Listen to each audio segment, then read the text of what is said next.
Okay, so for water lines, I usually don't run into a lot of correction calls or issues when it comes to water lines. Water lines are pretty straightforward. It really just comes down to sizing. You want to make sure that your water lines are sized properly so you have enough pressure to run all of your fixtures, depending on how many you're running at the same time. So the big thing is, regardless of what comes into your house, because usually you have a water line that comes into your house, you might have a meter out in your yard, out in the street, maybe it's in your house, in your basement or something. You got your water meter down there, and it's coming in as a 1-inch line, a 3/4 inch line. Usually for a house, it's in somewhere in that frame.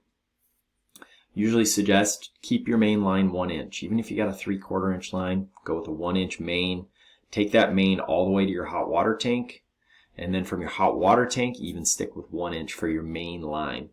And then each of your branches to branch down to, say, your toilet, your sinks, your showers, pretty much all of it can handle a 1/2 inch. So maybe you're going to branch off your 1-inch line and go run over to a whole bathroom group. You might want to run that line as a 3/4 inch line, or just leave it 1 inch. And then drop down 1/2 inch into your others. Now you could run probably a couple sinks, lav sinks off of a 1/2 inch, but you wouldn't want to run the entire restroom or bathroom coming off of a 1/2 inch line. It might be too much for it if someone flushes the toilet and the other one's in the shower. You probably been in those houses where you flush the toilet and the water gets really hot or really cold. It's just because there's not enough water pressure to keep it all going at the same time. So just kind of a heads up there. The other thing with water lines is material. And I'm going to show you proved. So here is materials for building supply and water distribution piping and fittings. So water distribution pipe and fittings. So you can see you can use copper, you can use CPVC. I mean, they even get into galvanized steel. And then you get down into PEX, which is what I recommend. But you do see down here that does not allow PVC. So PVC is not allowed. PVC is not rated for the heat. And so it's not a typical water line. Usually PEX or CPVC would take the place of a PVC, if that makes sense. So, let me hop into branch sizes so I can just kind of fall back into what I was talking about for pipe sizing. So you can see a bathtub or shower, 1/2 inch line. Water closet or clothes washer, so your laundry, 1/2 inch.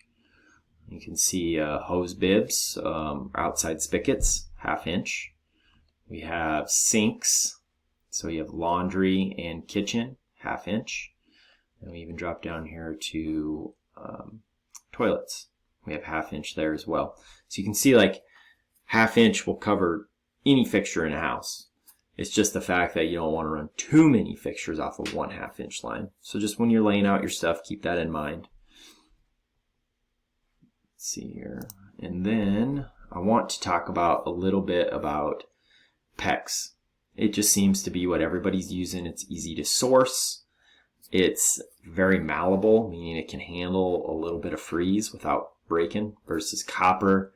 Now, I've nothing against copper. I have nothing against CPVC, galvanized. I mean, if that's what's in your house, it's easy for you to use. It's easy for you to get the parts. They all work. When it comes to sourcing materials, though, and ease for a homeowner, PEX just seems to be the way to go. It's what I've bought, and I'm going to kind of show you a few of the fittings here. You can loop it, so you can get rid of fittings if you're able to loop a corner wherever you're going. You can loop it in the wall. Like I said, it's malleable, and the fittings are easy to crimp on, and you can source all the materials from the box stores. It's just a little bit easier. So if you haven't seen PEX, or I'm sure you maybe seen it, but here would be like PEX right here. So let's see if I can grab this. So you can see kind of, it's just plastic pipe is really all it is. So you can get it in different colors. You can get red and blue for hot and cold. You can get white. And then you get fittings. So here would be like a metal brass fitting. And then here would be like your crimp rings. So you'd slide that over your pipe, like so, crimp it on there. And then you can get plastic fittings, a little 1/2 inch 90 right here, crimp it on. Pretty easy to do. You'll know when you turn your water on if you missed a crimp, because it'll blow off and you'll have to crimp it down. Here's the tool. I sourced all of these tools from the big box stores. So you can get a die that'll sit in here depending on whether or not you're doing 1/2, 3/4, or 1 inch crimps. And then you just pop it in there. Crimp each of your fittings, cut them, turn them, put them where you need them to go. So I don't want to push any type of material on anybody, because like I said, if you're really good with copper and you like copper, go with copper. If you like Galvy, go with Galvy. Just as a homeowner myself, if you know, I just always look for where I can get the materials and what seems to be the easiest and least maintenance. I'm all about no maintenance, and I just feel really comfortable with PEX.